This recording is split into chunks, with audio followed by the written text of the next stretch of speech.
আসসালামু আলাইকুম। আমন্ত্রণ মাই টিভি সংবাদে। নুসরাত জাহান মন পুরো সংবাদ জুড়ে সাথে আছি। শুরুতেই সংবাদ শিরোনাম।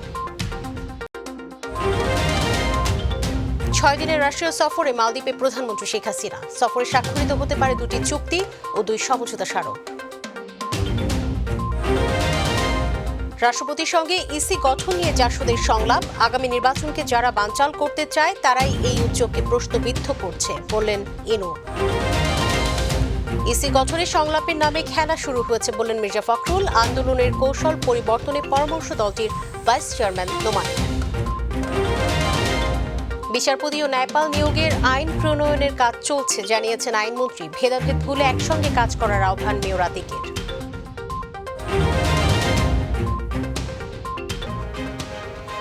দর্শক, শিরোনাম শুনছিলেন। সংবাদে এছাড়াও থাকছে মাই টিভির বুধবারের বিশেষ আয়োজন নগর দর্পণ।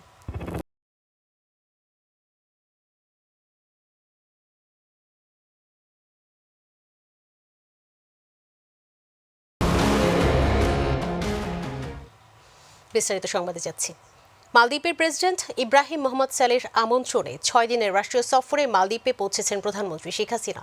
বেলা 12:15টায় বিমান বাংলাদেশ এয়ারলাইন্সের একটি বিশেষ ভিভিআইপি ফ্লাইট প্রধানমন্ত্রী শেখ হাসিনা ও তার সফর সঙ্গীদের নিয়ে হজরত শাহজালাল আন্তর্জাতিক বিমানবন্দর ত্যাগ করে। বিমানটি স্থানীয় সময় বিকেল 3টায় মালে পৌঁছায়। মালদ্বীপের পররাষ্ট্র প্রতিমন্ত্রী বিমানবন্দরে প্রধানমন্ত্রী শেখ হাসিনাকে অভ্যর্থনা জানান। প্রধানমন্ত্রী এই সফরে 2টি চুক্তি ও 2টি সমঝোতা স্মারক স্বাক্ষরিত হতে পারে। সফরকালে বন্ধুত্বের প্রতীক হিসেবে মালদ্বীপকে 13টি সামরিক যান উপহার দেবে বাংলাদেশ। প্রধানমন্ত্রী শেখ হাসিনাকে 23 ডিসেম্বর মালদ্বীপের প্রেসিডেন্ট ইব্রাহিম মোহাম্মদ সোলিহর আনুষ্ঠানিকভাবে অভ্যর্থনা জানাবেন। একই দিন প্রধানমন্ত্রী শেখ হাসিনা প্রেসিডেন্ট প্রাসাদে মালদ্বীপের প্রেসিডেন্টের সঙ্গে বিভিন্ন ইস্যুতে দ্বিপাক্ষিক বৈঠক করবেন। বঙ্গভবনে রাষ্ট্রপতির সঙ্গে সংলাপে নির্বাচন কমিশন গঠনে আইন করার প্রস্তাব দিয়েছে জাতীয় সমাজতান্ত্রিক দল জাসদ। তবে সার্চ কমিটির জন্য কোনো নাম প্রস্তাব করেনি দলটি।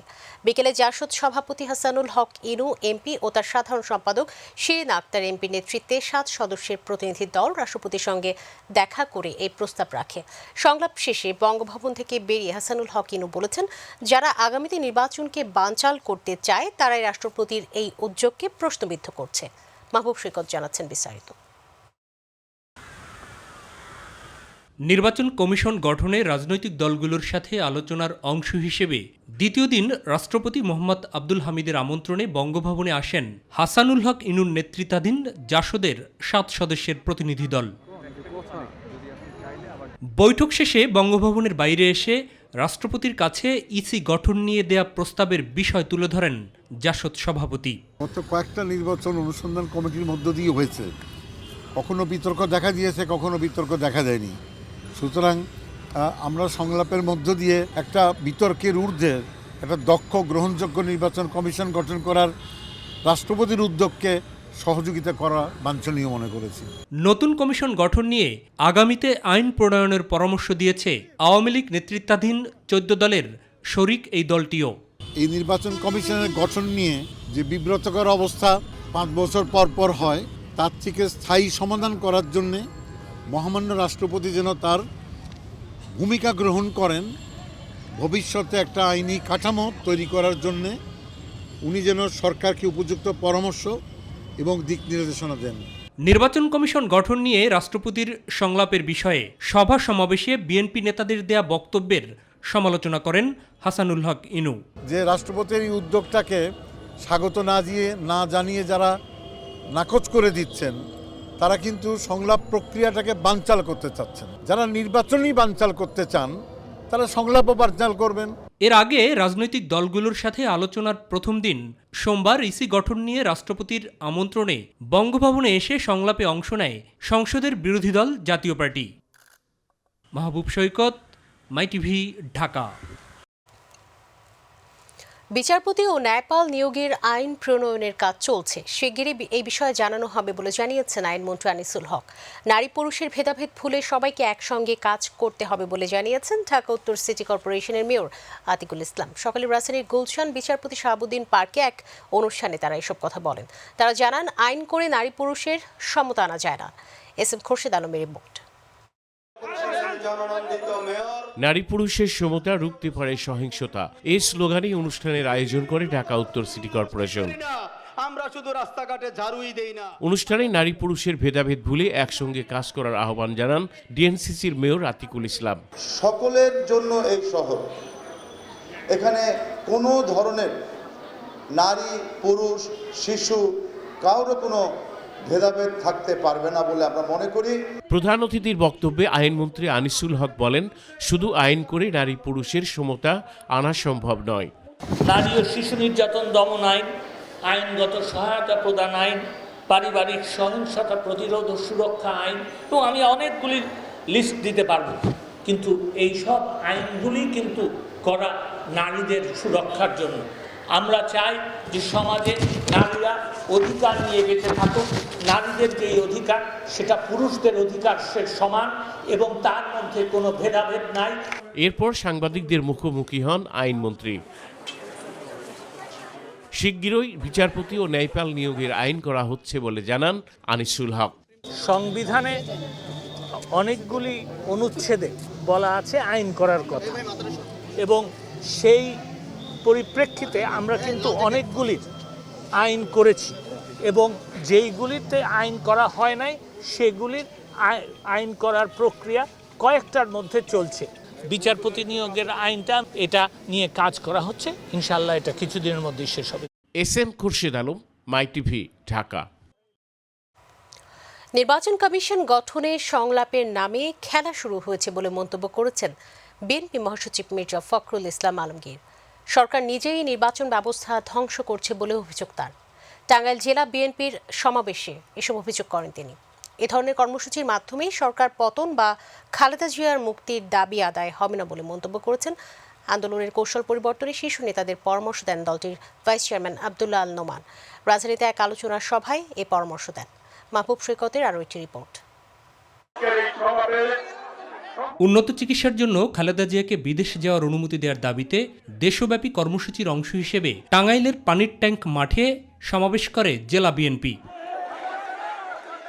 খালেদা জিয়ার শারীরিক অবস্থা তুলে ধরে দ্রুতই তাকে বিদেশ যেতে অনুমতি দেওয়ার দাবি করেন বিএনপি মহাসচিব।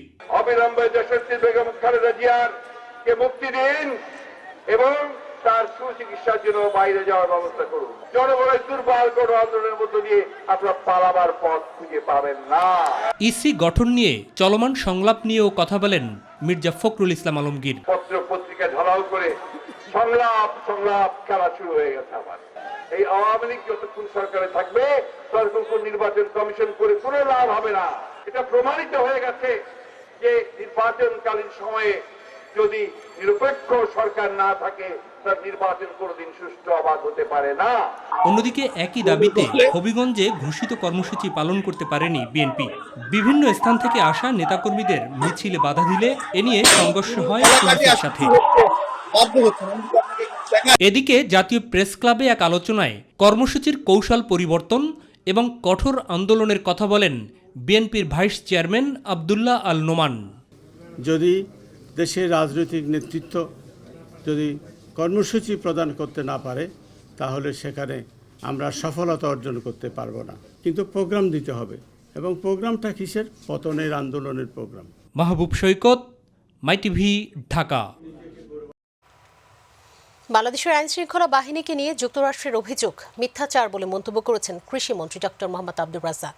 কৃষিবিদ ইনস্টিটিউটে মুজিব শতবর্ষ উপলক্ষে আয়োজিত আলোচনা অনুষ্ঠানে তিনি মন্তব্য করেন, দেশে কোনো মানবাধিকার লঙ্ঘন হয়নি এমন মন্তব্য করে বিএনপিকে পানি ঘোলা করে পরিস্থিতি অবনতি না করার আহ্বান জানান ডক্টর মোহাম্মদ আব্দুর রাজ্জাক। যুক্তরাষ্ট্র আজকে বলছে আমরা নাকি মানবতাকে লঙ্ঘন করছি। কিছু বিএনপি নেতাকর্মীদেরকে আমরা গ্রেপ্তার করেছি দেশের স্থিতিশীলতা রাখার জন্য, দেশের শান্তি রাখার জন্য, মানুষের জানমালের নিরাপত্তা দেওয়ার জন্য। এমনই পরিস্থিতি, ঠিক সেই মুহূর্তে আমাদেরকে অনেক পদক্ষেপ নিতে হয়েছে। হেফাজত কিভাবে তাণ্ডব শুরু করেছিল, সারা মতিঝিল মনে হয় যে সরকারের কালই পতন হবে, এমন পরিস্থিতি। এই পরিস্থিতি মোকাবেলা করার জন্য আমাদের আইনশৃঙ্খলা বাহিনীকে অনেক পদক্ষেপ নিতে হয়েছে। আমি মনে করি অনেক সক্ষমতার পরিচয় দিয়েছে। সাবেক প্রধান বিচারপতি এসকে সিনহার ক্ষমতা অপব্যবহার করে 4 কোটি টাকা আত্মসাৎ ও পাচারের মামলায় খালাস পাওয়া 2 আসামি নিরঞ্জন ও শাহজাহানকে আত্মসমর্পণের নির্দেশ দিয়েছে হাইকোর্ট। এসকে সিনহার দুর্নীতি মামলায় খালাস পাওয়া নিরঞ্জন ও শাহজাহানের বিরুদ্ধে আপিল শুনানির জন্য গ্রহণ করে ওই 2 আসামিকে আত্মসমর্পণের নির্দেশ দিয়েছে হাইকোর্ট।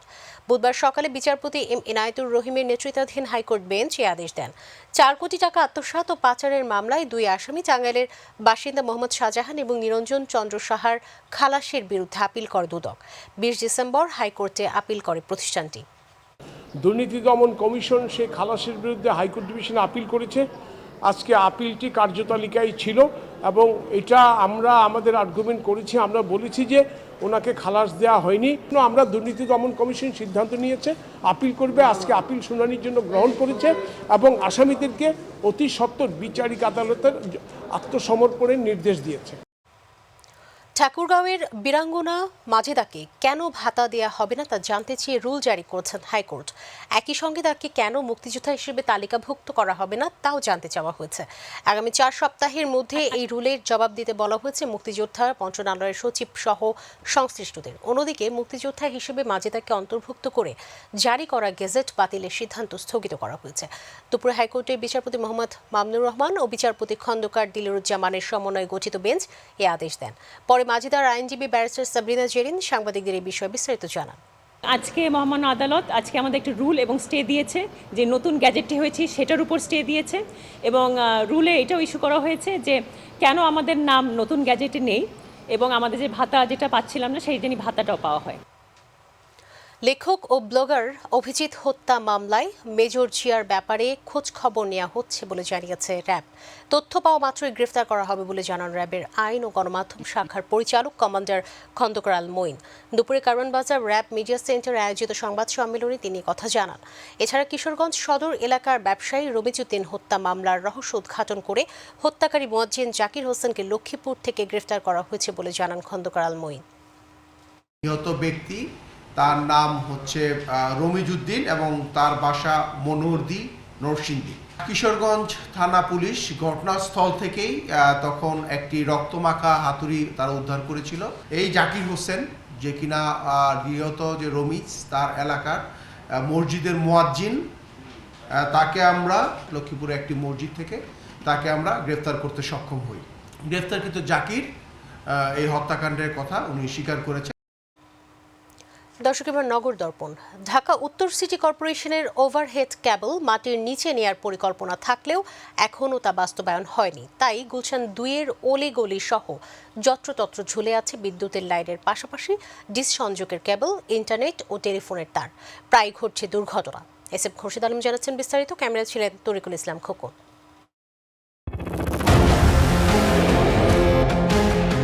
অলিগলি যত্রতত্র জটলা বেঁধে মাথার উপরে ঝুলে থাকা বিদ্যুতের লাইন, পাশাপাশি স্যাটেলাইট টিভির কেবল, ইন্টারনেট ও টেলিফোন তারের এই দৃশ্য ঢাকা উত্তর সিটি কর্পোরেশনের 19 নম্বর ওয়ার্ডের গুলশান 24 নম্বর সড়কের। রাজধানীর সবচেয়ে গুরুত্বপূর্ণ ভিআইপি, সিআইপি সহ কূটনৈতিকরা বসবাস করেন এই এলাকায়। অথচ এই এলাকায় তারের এই জটলায় বিব্রত অনেকে। সরষাটা আগুন লাগে, মানুষের তো ক্ষতি এগুলো, আর দেখতে তো এগুলো খারাপ লাগে। নোংরা দেখা যায়, এটা খারাপ দেখা যায়। মাথায় একটা বাড়ি কিছু পড়লে তো মাথা ফেটে যাবে।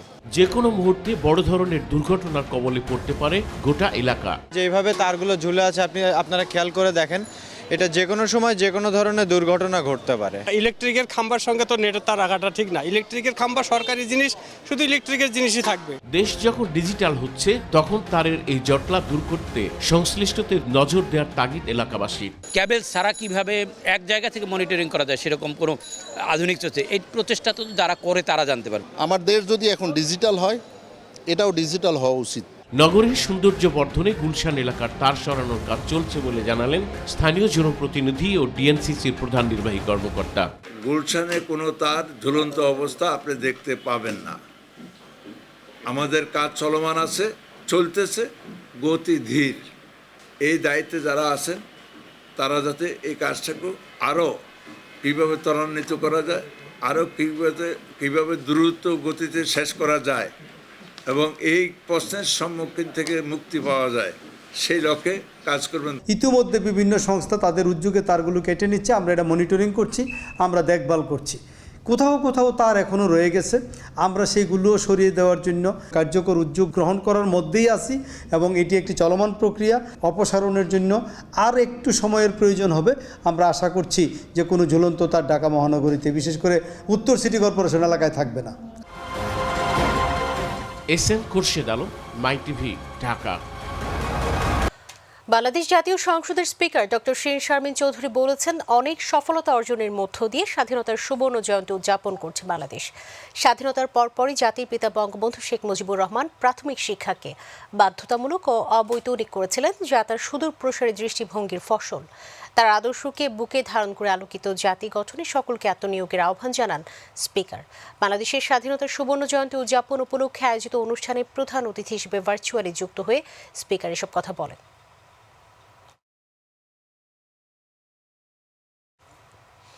নর্থ সাউথ বিশ্ববিদ্যালয়ের ট্রাস্টি MA কাশেম ও আজিমুদ্দিন আহমেদ সিন্ডিকেটের আর্থিক অনিয়ম, দুর্নীতি এবং জঙ্গিবাদী কর্মকাণ্ডের বিরুদ্ধে দুদকের তদন্ত দ্রুত শেষ করা এবং নর্থ সাউথ বিশ্ববিদ্যালয়ের অভিযুক্ত ট্রাস্টিদের বিচারের আওতায় এনে দ্রুত গ্রেফতারের দাবিতে মানববন্ধন করা হয়েছে।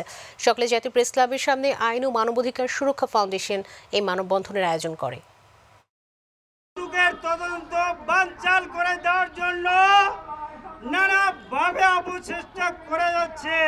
এই ট্রাস্টি বোর্ড বাতিল করে আপনি মাননীয় প্রধানমন্ত্রী হস্তক্ষেপ করেন, আপনি নির্বাহী ক্ষমতা বলে একটি ট্রাস্টি বোর্ড গঠন করে দেন।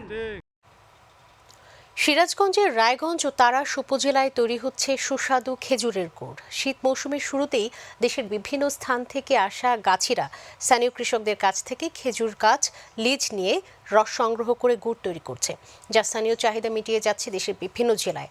তবে কারিগররা বলছেন, সঠিক বাজারজাতকরণের অভাবে তুলনামূলক খুব বেশি লাভের মুখ দেখছে না গুড় চাষিরা। প্রতিনিধি HM মোনায়েম খানের রিপোর্ট, জানাচ্ছেন আতিকুর রহমান তিতাস।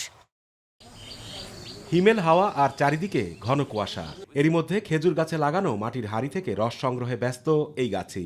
শীত এলেই সিরাজগঞ্জের রায়গঞ্জ এবং তারাস উপজেলার বিভিন্ন গ্রামের মেঠোপথে ব্যস্ত হয়ে পড়েন গাছিরা। ভোর রাতে গাছ থেকে খেজুরের রস সংগ্রহ করে তা মাটির তৈরি বিশেষ চুলায় জাল দিয়ে তৈরি করা হয় খেজুরের গুড়। প্রতি বছর শীত মৌসুমের শুরুতে দেশের বিভিন্ন স্থান থেকে আসা গাছিরা স্থানীয় গাছ মালিকদের কাছ থেকে খেজুরের গাছ লিজ নিয়ে এই গুড় তৈরি করেন। এই মোটামুটি ধরেন 3টার থেকে শুরু করে 6টা পরিমাণ রস পড়ে, 8-9 মণ ধরেন রস হয়। এই রস লিজে জাল করি, গুড় তরকারি করবো, পাইকারি বিক্রি করবো, গাছালারে 3 কেজি করে সিজনে গুড় দেবো। আমরা 150 মণ গুড়ে টার্গেটে আসছিলাম, তাতে 150 মণ গুড় হবে না, এবছর ঠান্ডা কম। এখানকার তৈরি গুড় খাঁটি ও সুস্বাদু হওয়ায় স্থানীয় চাহিদা মিটিয়ে দেশের বিভিন্ন স্থানে বিক্রি হচ্ছে। তবে চাষিরা বলছেন, ভেজাল গুড়ের পাশাপাশি সঠিক বাজারজাতকরণের অভাবে কাঙ্ক্ষিত দাম পাচ্ছেন না তারা। আমাদের টার্গেট যে 3 মাসে 100 মণ গুড় তৈরি করবো, আর এই বছরে লাভবানও হতে পারবো না, ঝুঁটের দাম বেশি। এছাড়া নানা কারণে খেজুর গাছের সংখ্যা কমে যাচ্ছে। স্থানীয়রা এই গাছ রক্ষায় সরকারি উদ্যোগের দাবি জানান। খেজুর গাছের চারা নতুন করে রোপণ করা হয়, তাহলে গাছিরা আসবে, আগের ঐতিহ্য ফিরে আসবে। শীত মৌসুমে আসলে পরে এই এখান থেকে আমরা গুড় নিয়ে আমরা ধরেন 800 বন্ধু বান্ধব যারা আছে দাওয়াত দিয়ে আমরা পিঠে আটা খাই। সরকারি উদ্যোগে তাল গাছ বপনের পাশাপাশি খেজুর গাছ লাগানো হচ্ছে বলে জানালেন এই জনপ্রতিনিধি। খেজুর গাছ আসলে মাটি নির্ভর, এলাকা নির্ভর, সব এলাকাতে খেজুর গাছ হয় না। চাষের যেহেতু উপযোগী আছে আমাদের এলাকার এনভায়রনমেন্ট এবং মাটি, আমরা চেষ্টা করবো যেন আমাদের এলাকাতে আরও প্রচুর পরিমাণে খেজুর গাছ লাগানো সম্ভব হয়। আর এই অঞ্চলে খেজুরের রস ও গুড়ের মান ধরে রাখতে স্থানীয় কৃষি বিভাগের পক্ষ থেকে দেয়া হচ্ছে নানা পরামর্শ। তো এখানকার এটা একটা ঐতিহ্য, এটা রক্ষা করতে আমাদের একটা দায়িত্বের মধ্যে পড়ে। তো সেই ইয়াতে আমরা তাদেরকে বলি যে কোনোভাবে রোগ বা পোকামাকড় খেজুর গাছের জানি না লাগে, তারা এই খেজুর গাছ রক্ষার্থে সার্বিক সহযোগিতা আমরা তাদেরকে দিচ্ছি। আতিকুর রহমান তিতাস, মাই টিভি। দর্শক, সঙ্গে থাকার জন্য অসংখ্য ধন্যবাদ। পরে সংবাদ দেখার আমন্ত্রণ জানিয়ে বিদায় নিচ্ছি। আল্লাহ হাফেজ।